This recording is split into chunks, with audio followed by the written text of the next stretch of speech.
शिव महापुराण के अंदर 5वें शिव महापुराण के विद्येश्वर संहिता में लिखा हुआ है महाराज, विद्येश्वर संहिता, यदि कोई नारी अपने पति से एक बार कह दे कि मैं तुमसे विवाह कर मेरी जिंदगी नर्क हो गई, इससे तो नहीं होता तो अच्छा रहता।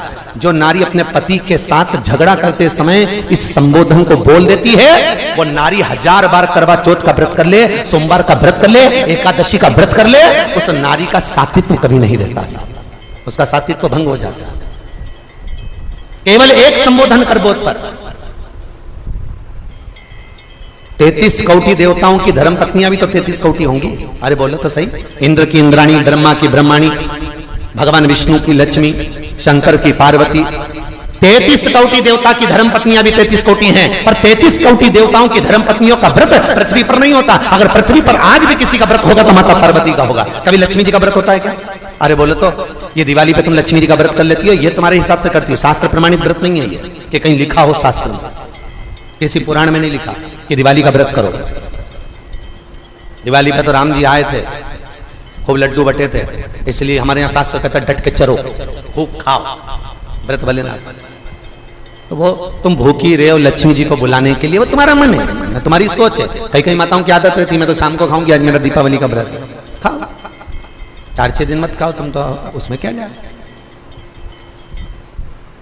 कभी लक्ष्मी का व्रत हुआ, एक वो व्रत माताएं करती है बेबहू लक्ष्मी का, वो शास्त्र प्रमाण में नहीं है, शास्त्र प्रमाणित व्रत नहीं है, वो आप लोगों ने बना लिया, आप लोगों ने कर लिया, वो अपने ऊपर है, पर शास्त्र का प्रमाण नहीं देता। लक्ष्मी व्रत, ब्रह्माणी का कोई व्रत है, सरस्वती का, सरस्वती का भी कोई व्रत नहीं, ब्रह्माणी का भी कोई व्रत नहीं है। केवल अगर इंद्राणी का कोई व्रत है नहीं, अगर व्रत मिलेगा तो केवल एक माता पार्वती का मिलेगा। क्यों? क्योंकि माता पार्वती कभी अपने प्रभु से, कभी अपने स्वामी से ऊंची आवाज में बात नहीं करी, कभी नहीं बोली। माता ने कभी भी ऊंची आवाज में अपने पति से बात नहीं करी। लक्ष्मी ने जरूर एक बार भगवान विष्णु से कहा था, एक बार भगवान विष्णु लक्ष्मी को देखे और लक्ष्मी श्रृंगार कर रही थी, देखकर भगवान नारायण को हंसी आ गई। हंसकर भगवान विष्णु जैसे खड़े हुए, इतने में लक्ष्मी ने कहा, वाह नारायण वाह, आप अपनी पत्नी को देखकर घोड़े जैसे हंस रहे हो, मैं आपको श्राप देती हूं नारायण, आप मुझ पर हंसे हो, आपका ये मुख कट जाए और तुम्हें घोड़े का मुंह लग जाए। लक्ष्मी ने नारायण को श्राप दिया था, तो भगवान विष्णु का हयग्रीव अवतार हुआ था, हयग्रीवा को मारने के लिए भगवान का शीश कट गया था, तो घोड़े का मुंह लगाया था। काय का मुंह लगाया? घोड़े का। लक्ष्मी ने नारायण को श्राप दिया। एक बार जब पुष्कर राज में ब्रह्मा जी यज्ञ करने के लिए बैठ रहे थे, ब्राह्मणों ने कहा जल्दी करो, ब्रह्माणी को बुलाओ, मुहूर्त निकल रहा है, बुलाओ ब्रह्माणी को। अब ब्रह्माणी तो तैयार होने में लगी, आई ब्रह्माणी को बुलाया जाए, आती नहीं ब्रह्माणी, बस आ रही हूं तैयार होके चलो। होता है पति बेचारा गाड़ी में बैठ के हारन बजाता रहे, पत्नी बेचारी अपना रुमाली ढूंढती रह जाए, होता है। अब वो बार बार हारन बजाए, ये बार बार क्या आ रही, अब ब्रह्माणी भी ऐसी आ रही, बस कह रही, परंतु इतने में देव ब्राह्मणों ने कहा मुहूर्त निकल जाएगा, तो ब्रह्मा जी ने कहा आपको जो करना है करो और यज्ञ चालू करो। इतने में ब्राह्मणों ने गाय को पकड़कर खड़ा करा और गाय माता के सामने ब्राह्मणों ने वेद की ध्वनि करना प्रारंभ करी। जैसे ही वेद की ध्वनि करना प्रारंभ करी, गाय के मुख से वेद माता गायत्री को प्रकट कर लिया, और गायत्री को प्रकट कर कर भगवान ब्रह्मा जी के पास में गठजोड़ा बांधकर बिठा दिया। यज्ञ प्रारंभ हो गया। इतने में सरस्वती तैयार होकर आ गई। ब्रह्माणी जैसे तैयार होकर आई, ब्रह्माणी ने देखा कि मेरी जगह पर कोई दूसरा बैठा है। ब्रह्माणी क्रोध में लाल होकर बोली, ए ब्रह्मदेव, तुमने मेरे स्थान पर किसी दूसरी नारी को बिठाया है, मैं तुम्हें श्राप देती हूं, पृथ्वी पर कहीं तुम्हारे मंदिर नहीं बनेंगे। केवल एक पुष्कर राज की भूमि पर अगर तुम्हें मंदिर बनवाना है तो एक कन्या का कन्यादान करना पड़ेगा। एक कन्या का कन्यादान, शास्त्र कहता है एक कन्या का कन्यादान कर दो तो भगवान ब्रह्मा का मंदिर बन गया। एक कन्या का कन्यादान कर दो तो वैकुंठ में अपनी सीट पक्की हो जाती है साहब, एक कन्या का कन्यादान करने से। और कई कई लोग तो बड़े भाग्यशाली होते हैं जिनके यहाँ 4, 5, 3, 2, 1 इतनी कन्याओं का कन्यादान होता है, भाग्यशाली मौका मिला। और ब्रह्मा जी ने फिर कन्यादान करा था, आपको सबको मालूम होगा, भांडिर वन में राधा जी अपने भाई मनसुख को भोजन देने आई थी और कन्हैया खेल रहे थे। नारद जी ने राधा और कृष्ण का विवाह भांडिर वन में कर दिया। इस विवाह को ब्रह्मा जानते हैं, राधा जानती है, कृष्ण जानते हैं, नारद जानते हैं। इसके सिवाय इस विवाह को कोई नहीं जानता, बस ये जाना। फिर जाकर ब्रह्मा जी का मंदिर द्वापर में बना, सतयुग में नहीं, त्रेता में नहीं, द्वापर में ब्रह्मा का मंदिर।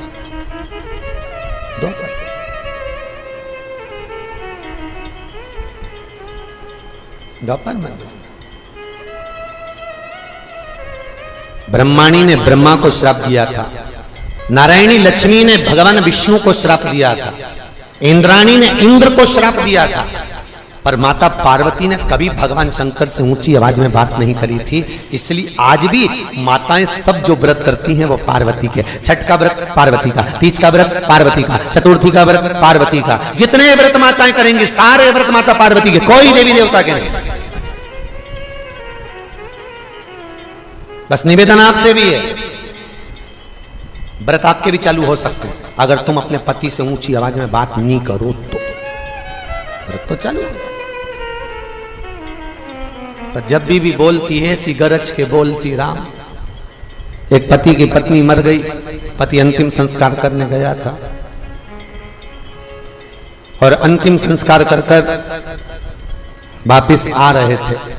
आते से ही बहुत धड़ाके से बिजली कड़की। जैसी बिजली कड़की, पति नीचे झुका, जमीन पे प्रणाम करा, प्रणाम करके तुरंत कहा पहुंच गई। तो जितने लोग अंतिम संस्कार करके आ रहे थे उन्होंने कहा तुझे कैसे मालूम कि पहुंच गई? नहीं, नीचे भी गरजती थी, ऊपर जाते से ही गरजी है, समझ लो पहुंच गई, सही जगह पहुंच गई, स्थान मिल गया।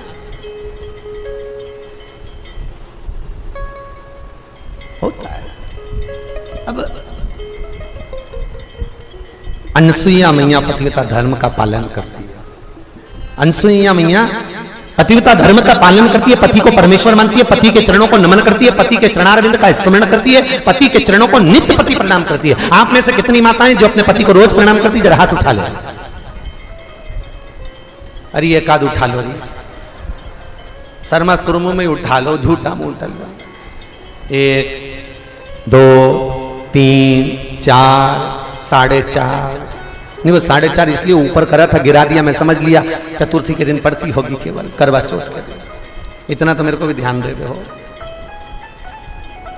पर करना चाहिए, नित्य प्रति प्रणाम तो करना चाहिए। अच्छा तुम मत, कभी कभी ऐसा भी होता है तुम नहीं करती, वो कर लेता हो। कभी कभी ऐसा भी होता है, हमने देखा है कई बार घर में जब झगड़ा होता है तो पति बेचारा कहता है मैं तेरे हाथ जोड़ू, तेरे पांव पड़ू, चुप हो जा, अरे जगदम्बा हो जा। अब बेचारा और क्या करे तुम? अच्छा तुम बताओ इससे ज्यादा क्या करेगा? वही बेचारा अकेले में तेरे पांव पड़ लो तो चुप हो जा। बोलो। अनसुईया मैया पतिव्रता धर्म का पालन करने वाली है, पति को परमेश्वर मानने वाली, पति के चरणारविंद का स्मरण करने वाली, पति के चरणों का अनुमोदन करने वाली पति प्रणाम। अच्छा ईमानदारी से बोलना, पत्नी पति को ज्यादा स्नेह करती है कि पति पत्नी को ज्यादा स्नेह करता है? कितनी जल्दी बोली, कितनी जल्दी। सब चतुर हो गए भोपाल के। बुआ जी जय हो थारी, सब चतुर। अब पर ऐसा नहीं है, पति बोलता नहीं है, उसका प्रेम उसका स्नेह दिखता नहीं है, पर शिव महापुराण में और भागवत में पति के चरित्र। अच्छा उसको भी जाने दो, तुम तो अपनी एक बात। एक पति गार्डन में घूम रहे थे और गार्डन में घूमते घूमते एक बड़ा सा कुत्ता आ गया और पत्नी जिधर चल रही थी उधर ही कुत्ता था। बेचारे पति को लगा ये कुत्ता मेरी पत्नी को खा जाएगा, फिर बच्चों को स्कूल कौन भेजेगा, टिफिन कौन बनाएगा, ट्यूशन कौन भेजेगा। पति ने पत्नी का हाथ पीछे खींचा, कुत्ता और आगे बढ़ा। पति बेचारा घबराया, इसको खा जाए, कुत्ता मुझे काट खाए पर मेरी पत्नी को नहीं काटना चाहिए। मुझे काटेगा चल जाएगा, पत्नी को काटेगा, वो ना तो बच्चों को भेज सकती, ना उसके श्रृंगार करे, ना कुछ बच्चों का टिफिन बनाए, बेचारी बीमार पड़ जाएगी। मेरे को कुत्ता खा जाए पर मेरी पत्नी को नहीं काटे। उसने पत्नी का हाथ और पीछे खींचा, जैसे पीछे खींचा कुत्ता और आगे आया, और कुत्ता जैसे आगे आया देखा कुत्ता लपकने वाला है। इतनी देर में जैसे कुत्ता दौड़ा, पति ने पत्नी को गोदी में उठा लिया, जैसे गोदी में उठाया कुत्ता भाग गया। कुत्ता भागा, पति ने पत्नी को नीचे उतारा, पत्नी गुस्से में लाल होकर बोली, तुम्हारे जैसा पति जिंदगी में कभी नहीं देखा मैंने। बताओ, दुनिया के लोग कुत्ते को भगाने के लिए पत्थर उठाते, तुमने मुझे उठा लिया। अब बताओ, बेचारा वो तो भला ही सोचा था, उसने कौन सा बुरा सोचा? उसने तो बेचारे ने भला ही सोचा कि मैं पत्थर नहीं इसको उठा लूं, इसको नहीं काटेगा, मेरे पांव में काट खाएगा। तो ऐसा नहीं है कि पति इसने नहीं करता है, पर उसका इसने दिखता नहीं, बेचारे ने उठाया पर तो भी कुछ करे सो करे, जीवन का सुख पाना। भगवान अनसुईया मैया पतिव्रता धर्म का पालन करती है, पति को परमेश्वर मानती हैं, पति के चरणों का अनुमोदन करती है, पति के चरणों का स्मरण करती है, पति के चरणों का नाम जाप करती है अनसुईया। और जब पति के चरणारविंद का स्मरण किया गया, पति के चरणारविंद को नमन किया गया, अनसुईया मैया का सात्वित्व तीनों लोकों में छा गया। एक दिन लक्ष्मी जी ने भगवान विष्णु के सम्मुख में पार्वती और ब्रह्माणी को बुलाया, और पार्वती और ब्रह्माणी को बुलाकर कहा, सुनो, हमने सुना है कि अनसुईया का सात्वित्व बड़ा प्रबल है। हाँ, परीक्षा ली जाए? ठीक है, ले। तीनों देवियों ने अपने अपने स्वामियों से कहा, जाकर अनसुईया जी की परीक्षा लीजिए। क्या परीक्षा लेना है? अनसुईया जी के दरवाजे पर जाकर भिक्षा मांगना, और भिक्षा भी मांगना तो नग्न अवस्था में मांगना। अनसुईया के वस्त्र नहीं होना चाहिए।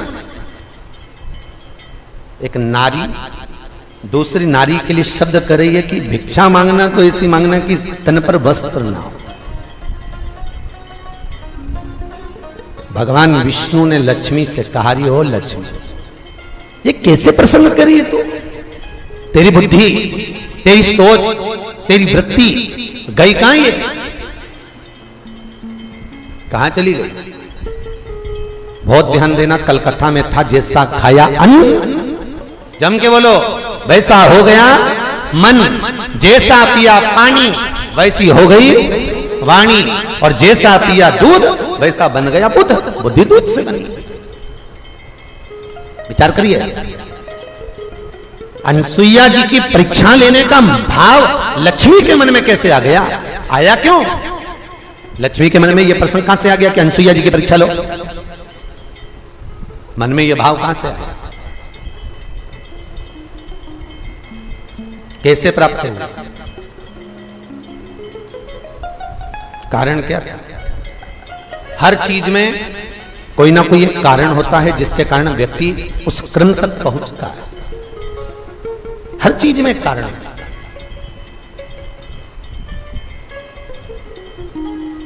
अब एक बार की बात है, माता लक्ष्मी इंद्राणी के घर गई थी।